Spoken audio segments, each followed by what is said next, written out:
Hi guys, welcome back to my channel. If you're new here, my name is Mary Tillel, and if you're not new, if you're my subscriber, welcome back. It's glad to always see you all coming back to watch my videos. So today I thought I would sit down and talk to you about a couple of things so that maybe you can get to know me better, and by that I mean I'm going to talk about the culture shock that I experienced in Germany. Now, if you know me or if you've been here, in the introduction video I talked about me living in Germany, and I've been here for 10 years, and I thought I could talk about that because being born and raised in Kenya and living in Germany, like there's such a big cultural difference. So we're going to talk about that today while drinking some champagne. Cheers. So let's get into it. My first point is the traffic, the roads and stuff like that. It's pretty much the first thing that I got to see when I got to Germany. So if you know me very well, you know I came to Germany with the au pair program, and I first of all lived with a guest family and my guest dad came to pick me from the airport. Into the car, like you're driving on the highway and the cars are just like, the road is just smooth. There's no potholes or anything of that stuff. Like the road is just clear. Like you can drive. Of course there's speed limits on the highway, but I mean, you can drive as fast as you want depending on where you are and stuff like that, which is also something that's very different. Like now that we're still talking about the roads and traffic and stuff like that, in Kenya people don't follow the traffic lights. Here you follow the traffic lights, you follow the rules and all of that. So you can be standing at the traffic lights waiting for, for it to turn green for you to walk. I mean, as a pedestrian, like on the zebra crossing or stuff like that. Not the zebra crossing, but you know what I mean, traffic lights. You as a pedestrian, you would, in Kenya, we weren't used to waiting for the lights to turn green. You would just check left, right. Sometimes the cars are still passing, but you're like, oh, I mean, they see me, like, oh, yeah, you squeeze yourself in between the cars. But here, people don't do that. People follow rules. They wait for the lights to turn green for them to drive or to cross the road. Even if there's no cars, like pedestrians wait for the lights to turn green. Which my second point is that everything is closed on Sundays. So in Kenya, everything's open. Every 7 days of the week, the shops are open. Sometimes even at night. You come to Germany, like I came straight to Bavaria. It's a province south of Germany, and in Bavaria they're very strict compared to the other provinces. So first of all, during the weekdays, the supermarkets and the shops, they're closed at 8 p.m. So that means you need to get, if you wanted to get some grocery from the supermarket or something, you need to get that done before 8 p.m. If you're oversleep or you're new like me, you have no idea. Shops are closed, honey. Shops are closed. You're left without food on Sunday too. But the best thing is the restaurants are open. So in case I forgot to get me things, or especially living with a family back then, really helped me a lot, because like they tell you like this and this, like they just help a little bit with the culture. Stuff that I wouldn't have known if I was just living by myself. Anyways, on to my next point. Recycling. In Kenya, we don't do recycling at all. You just throw everything together, your bottles, your organic trash, plastic, everything together. I came here and the first thing my guest family had to explain to me was that you have to divide your trash, separate it. Plastic, organic, paper, glasses, you have to collect them. And at the end, like there's these trash bins that you have to separate them depending on the color of the glass, if it's white, brown or green. I'm going to put like a picture here for you guys to see. bottles, like water bottles or juice bottles, like those things, like Germans collect them and bring them back to the supermarket, and then you get some money back. So this is actually such a good idea. Maybe Kenya can introduce this. The language, you know, in Kenya, of course, I did learn German, just the basic, pretty much. I did the A1, A2, and I think I had actually also started the B1, but just in the beginning. But still, like when you learn a language, like in your homeland, like in your home country, it's different to when you live in that country, you know, like where this language is spoken.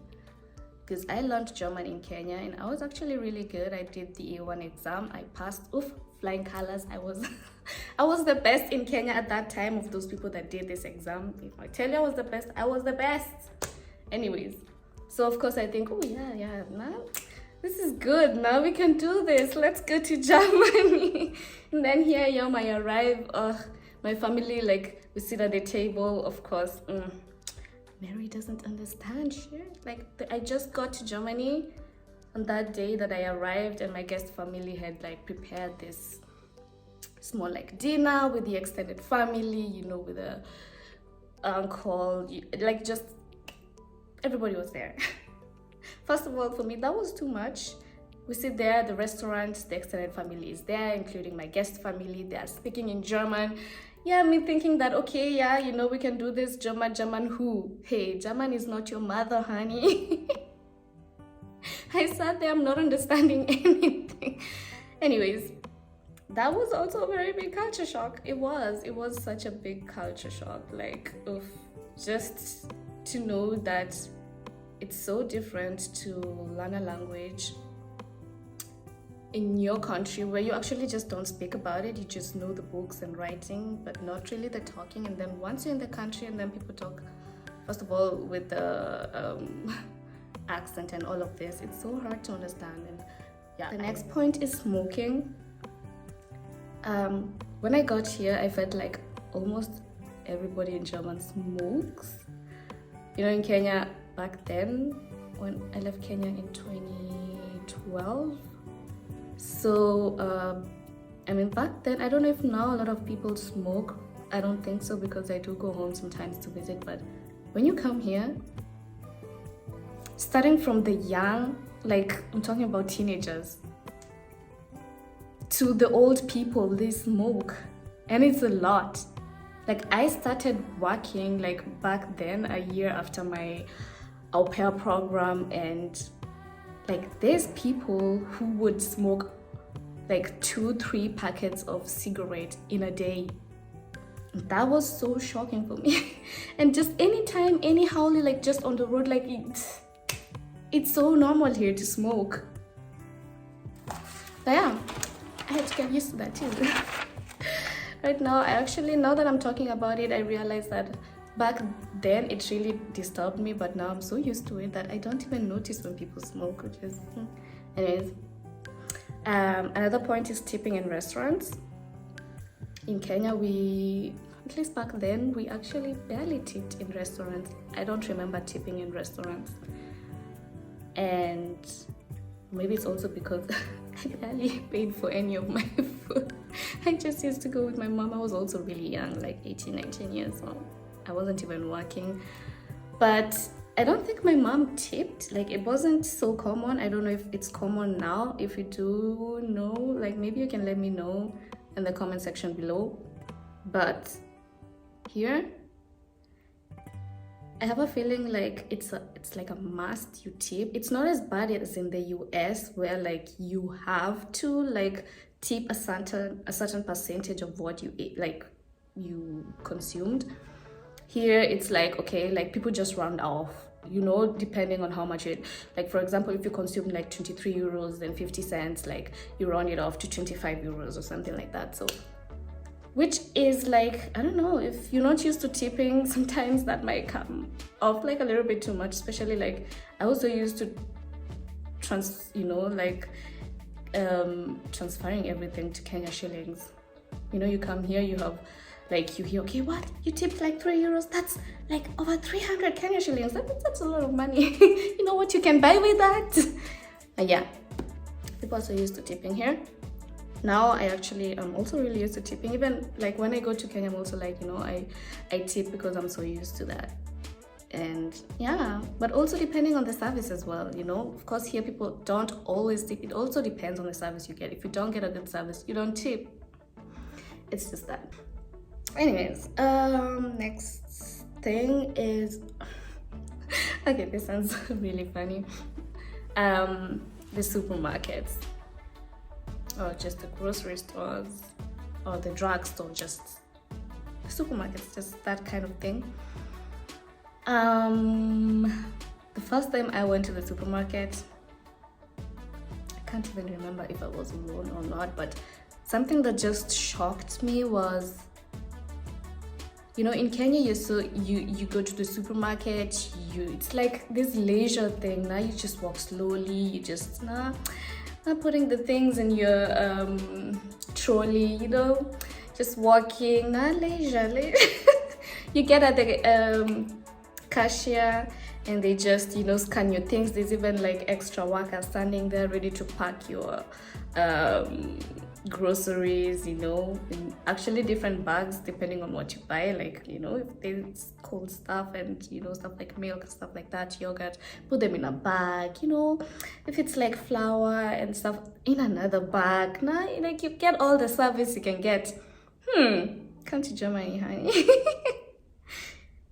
got here, you go to the supermarket, you get your things, you're standing, you know, at the cashier, and you know, there's this much space for you to, there's nobody standing there first of all to pack your things for you. You're doing it by yourself. There is a long line of people that are waiting for you to pack your things real quick because they also need to get going. And there is this much space, so you can imagine if you bought like groceries worth of 100 euros and like there's this much space, and you just need to be like, you know, as fast as the cashier, she scans everything, you're there just packing your things like and if you're slow, like you're already like getting these looks like, can that get any quicker? I have somewhere to be, like, you know, it's not, they're not talking, but you can just read it in their eyes, like hurry up. Sometimes, like, you know, you really need to be quick because the cashier is done. Sometimes she's done scanning your things and it's just now they're waiting for you to pay, you know. And yo, it's like a marathon. If I say it's like a marathon, it's like a marathon. In the supermarket, it's so stressful. I actually hate going to the supermarket. I started hating going to the supermarket here.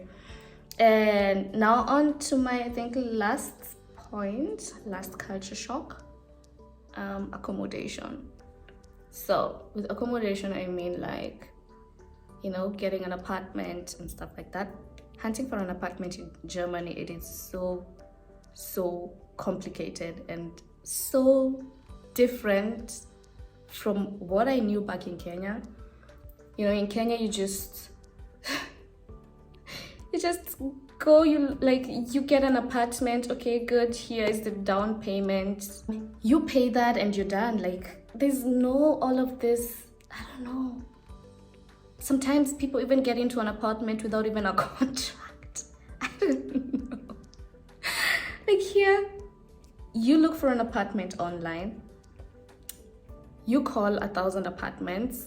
Sometimes you might even not get picked just to go and view the apartment.